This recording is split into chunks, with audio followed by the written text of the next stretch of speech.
In this video, I want to talk a little bit about the game itself. Mordhau is an upcoming multiplayer first-person melee game, which is still very early in development by a small independent team. The unusual name comes from the German school of longsword fencing and refers to holding the sword upside down, effectively using it as a mace or a hammer. In spirit, this name perfectly describes the type of freedom of choice we want to give players. From the get-go, you create your own class, you pick your choice of arsenal and armor, but what's more is even the weapons themselves can be designed individually, and the suit of armor can be crafted from many possible parts. This freedom of choice extends from mere looks to the basis of the entire combat system, which is more or less what the game is all about. Just from how you turn your camera, for instance, you can avoid strikes because your body also turns with the direction you look in. How you move can determine whether your opponent hits or misses, and you can even angle your strikes to any desired degree, and the accurate collision detection will do the rest.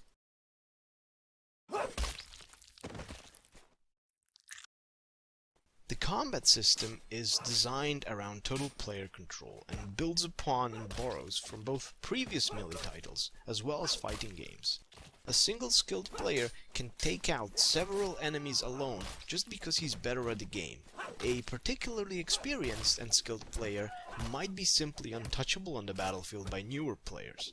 Instead of artificially reducing this potentially extreme and polarizing gap between skill levels, we embrace it and we build a game around it. Our goal is to make the melee combat feel organic and brutal. And this translates to smooth flowing animations and a gory end result with severed limbs and heads and pools of blood, and with absolutely no intention of pulling any punches here.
In the future, we intend to make more videos outlining the development of the game, ranging from game modes to mechanics and more.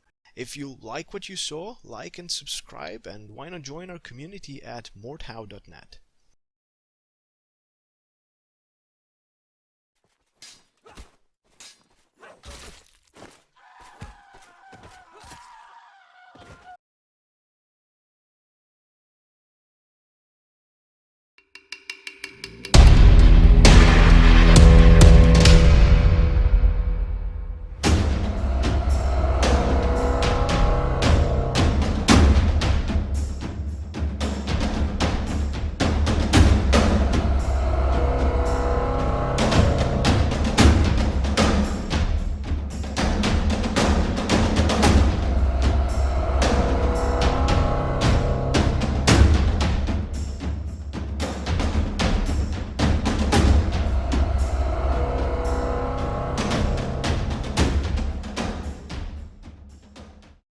In this update, we will be looking at some of the combat mechanics in Mordhau. As a disclaimer, keep in mind that this is pre-alpha footage. Much of the content is subject to change, and all sounds are placeholders that we intend to replace in the final product. The combat is the absolute core of this game. It is something we've prototyped and tested over more than a year to make sure it is designed to encourage fights that look like fights and not ballet auditions. That it is easy to pick up and difficult to master, and that it works smoothly online. The controls are the first step. Since tastes differ, we plan to offer a variety of control schemes that will make those with experience in previous melee games feel at home. In this video, we will be describing the control scheme that we're originally designing for and that feels the most organic. Besides the standard FPS movement controls, with the left mouse button the player can perform a cut. The cut is a good sweeping attack which can also be angled by moving the mouse in the desired direction before pressing the button. This results in cuts from below, above, left or right, or really any angle you want. The scroll wheel performs a thrust. Now, just like the cut, the thrust can also be angled with the mouse. Attacks can be chained into combos, which is especially useful when trying to recover from a miss that would otherwise leave you defenseless. The right mouse button is used to execute a parry. A successful parry must be aimed at the opponent's weapon. Blocking high if the blow is coming from below is not going to work. The second ingredient to a successful parry is timing. The parry only lasts a split second and leaves you exposed after that duration if it failed to block anything. A successful parry will also drain stamina. If you are not careful, you may end up getting disarmed by your opponent if your stamina runs out. After parrying, the defender can perform a riposte, which can then be parried by the enemy in turn. The game features real-time attack collision detection. There is never any lock-on and the player can adjust attacks while they're happening, allowing, for example, to reposition a strike aimed at the foot into one that will hit the head. What you hit does matter. If the opponent is not wearing a helmet but is otherwise well armored, it is better to strike at the unarmored head. The turning rate during attacks is limited and cannot be influenced by increasing mouse sensitivity. So what happens when two players both attack? Well, if one player manages to land the blow first, the opponent will flinch and fumble their attack, preventing double hits. However, when two attacks that are fully committed touch, they end in a clash. Now from a clash, new attacks can be started by both players if they're quick to act. This leads to extremely fast exchanges that are chaotic because both players act at the same time, trying to squeeze a hit on the other person, but also trying to protect themselves from the opponent's weapon. Attacks can also be used defensively to block an attack. This is called chambering and is very difficult to perform. The defender must mirror the opponent's attack type and angle a fraction of a split second before the opponent's attack lands. This immensely difficult move is rewarded by leading to a very quick attack at the cost of no stamina. If the opponent is quick on his feet, he can either parry the incoming attack or even counter-chamber it. Chamber exchanges can be spiced up through the use of attack morphing, which changes a cut into a thrust or vice versa to throw off the opponent's counter-chamber attempt. There's also a key with which the player can kick. Kicking prevents movement for the duration of the kick. If the kick lands, it will stun the opponent, leaving them wide open and unable to defend themselves against the next attack. To defend against a kick, perform a kick yourself or simply stay out of its range. The player can always cancel their attack before it is fully committed. Cancelling acts like a glue for the mechanics in Mordhau. It can be used both offensively as a feint to bait a parry, or defensively as an attack cancel that can be turned into a parry. It can even be used in chamber exchanges or to recover from a missed attack. Every weapon in the game has an alternate mode of use. A big sword can be gripped further up the blade in what is known as half-swording. Some swords may be flipped around, resulting in a Mordhau grip that can deal more damage to armor. A warhammer has two sides and a poleaxe does as well. A halbert's shaft can be gripped closer to the head to give it more maneuverability. Some smaller weapons can instead be thrown, and if you're on the receiving end of one of these, you can parry them, or if you really want to prove a point, you can bat them away with an attack. But what we really think sets the combat apart is how all those things we've just covered play together. Interaction is at the absolute core of Mordhau. Everything flows into everything. Every action can be combined, cancelled, turned into another, and the possibilities to create your own plays are limitless. But at least now that you've seen some of the mechanics, what can players do with them? Let's take a simple scenario. Imagine two unskilled fighters having a go at each other. It's slow and clumsy, so let's spice things up with some ripostes. And finally, let's swap these parries with chambers. We've gone from a series of slow, clumsy exchanges to an incredibly fast-paced fight, and it's all in the hands of the players. This is precisely what we set out to do with the mechanics, a game where the combat is highly dependent on how the players express themselves. Of course, this game does not only feature melee combat. There is ranged combat such as bows and crossbows, as well as siege engines such as ballista and catapults, and we haven't even talked about shields yet. We will not go in depth about how those work in this video, but we will probably elaborate on these in the future. Finally, before we end the video, it is important to mention some of the feedback regarding combat you've given us since our last video. You mentioned you wanted more realistic dismemberment, and we've made it more accurate. Precise joint locations need to be hit, and the cut needs proper edge alignment. Dismemberment should not be something that occurs constantly, but we don't want the game to feel bland, so we've added partial dismemberment. In other words, gruesome wounds that show broken joints and slit throats.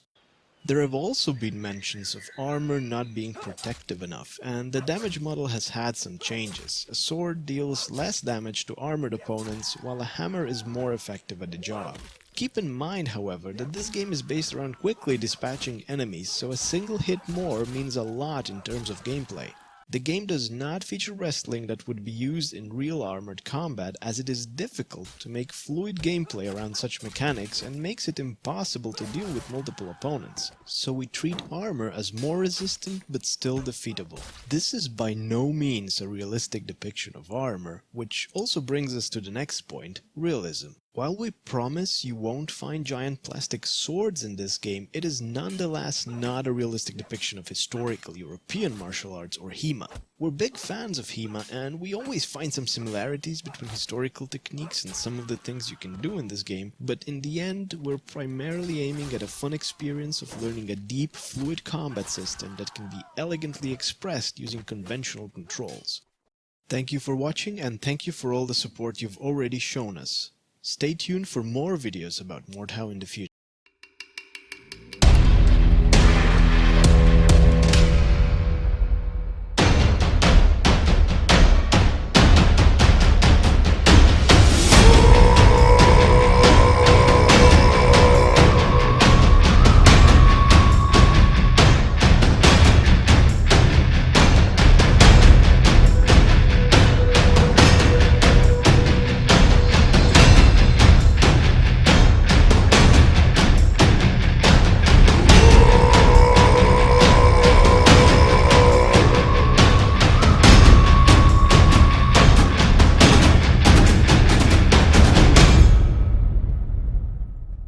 In this devlog update, we're going to take a closer look at some of the customization options in Mordhau. As always, everything that you can see in here is taken from an early state of the game and is subject to change. The library of available customization options is just a fraction of what will be featured in the full game. In our previous devlog videos, we've already established that this game is all about the combat and expressing yourself by employing various playstyles and tactics on the battlefield. So it is only natural for us to also offer a very in-depth customization system to go along with it, allowing you the player to fully immerse yourself into your unique and personal medieval mercenary, whether it be a filthy peasant wielding a spear, an honorable knight in shining armor, or anything in between. In general, the customization is split between three main parts. First, the character, where you customize your physique, voice, facial features and hairstyles. Then your armor, where you build your own gear of choice, and lastly, your equipment and weaponry. The whole customization process starts out with your character. From here you can choose the race, gender, build, hairstyles, facial hair and lots more. However, the real fun starts once you begin sculpting your character's face. Here you have full control over all the different facial details and features. Match the face to your own or sculpt the warrior you always wanted to be.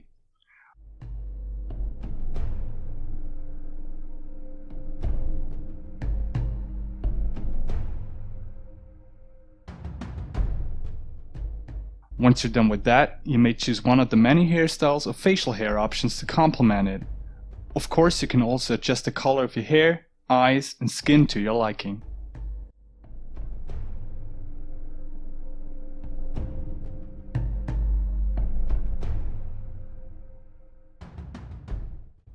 Next up is your character's armor. Here we can create our own custom suits from 4 different armor classes. Clothes offer no protection at all, but they don't incur any movement penalty. Light armor, usually made of padded cloth, has great resistance against blunt arms, but they are easily penetrated by swords and other sharp weapons. Medium armor, made of composite materials, offers a balanced mix of protection and speed. Heavy armor, mostly crafted from big plates, will offer you the greatest protection overall, but leaves you very vulnerable against maces and hammers, as well as weighting you down and impairing your speed. The armor customization allows you to design your own sets from head to toe. It is divided by 3 areas of your body: the head, upper body and legs, each of which has options for picking armor from any tier you like.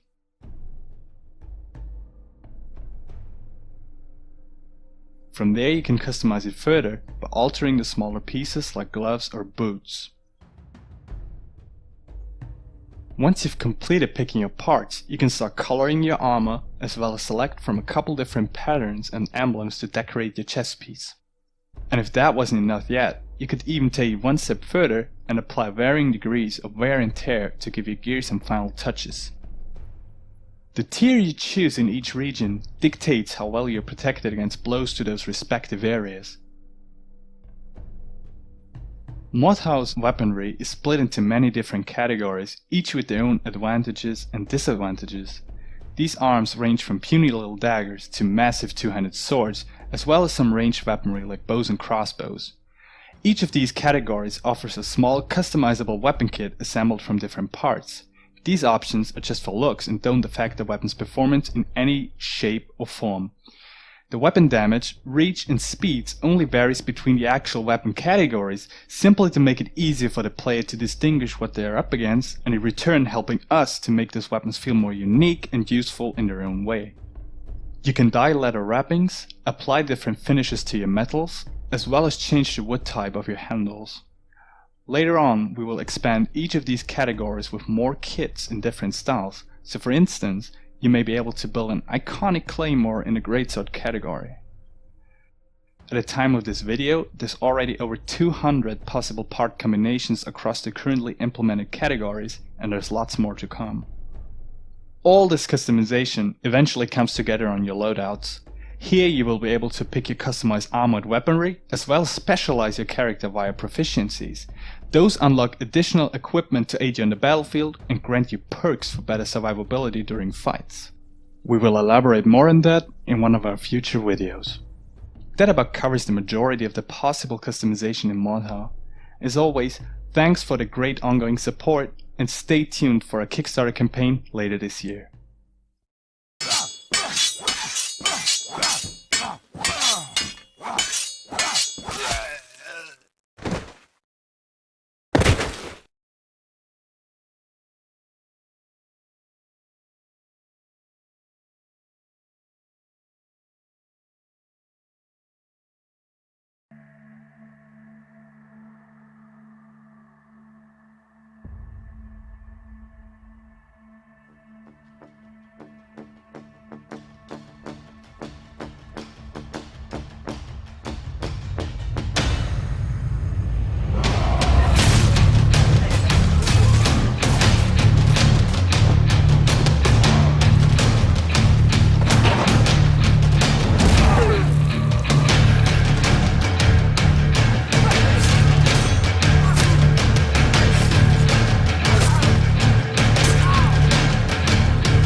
Hi, I'm the project lead behind Mordhau. I'm here to talk about the game, why we're making it, and why we need your help.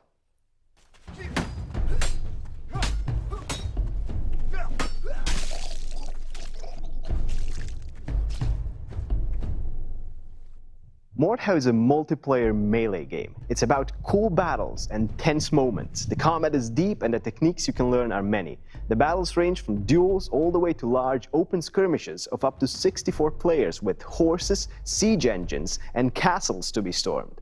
If you prefer to shoot at enemies from afar, we've got that too. Or just lay waste to them from the safety of your catapult. The player will offer their services as a blade for hire to one of the two mercenary companies in a fictional but grounded in reality war-torn world. While fighting, they will amass fortunes with which they can unlock new equipment and customization options, as well as keep track of detailed stats and leaderboards.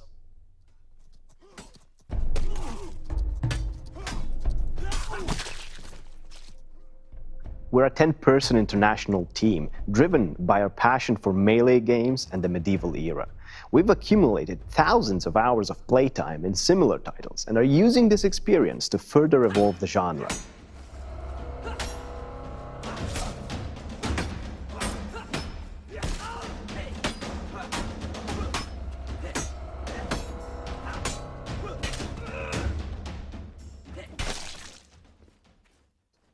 What you see before you is the result of a year and a half of development, cemented by a year of design and prototyping before we even started. This long prototyping period has allowed us to refine the mechanics and get rid of absurd and undesirable cases that are common for games like ours, where collisions are calculated in real time. We want fights to look like fights, without the endless spinning and back-twisting that is common in some games of this genre. Freedom of expression is a key part of the game, from how you fight to how your character looks. Mordhau features extremely detailed customization options that range from the type of body to facial features and even full-on face sculpting. On top of that, it includes deep armor and equipment customization, where you can choose individual parts that make up your suit, color them, pick emblems, and ultimately create your desired weapon as well, where you can swap out various blades, guards, grips, and so on. We're on Kickstarter because we want to make the best game we possibly can. Unfortunately, this has its costs. From renting servers, attending trade shows, voice acting, marketing, and getting more help on board, the costs just pile up. We want to ship a game that feels finished when it is released, but we want to keep working on it afterwards. We have big plans and a long road ahead of us, even after the finish line. Thank you for your support, and make sure to tell your friends about our campaign.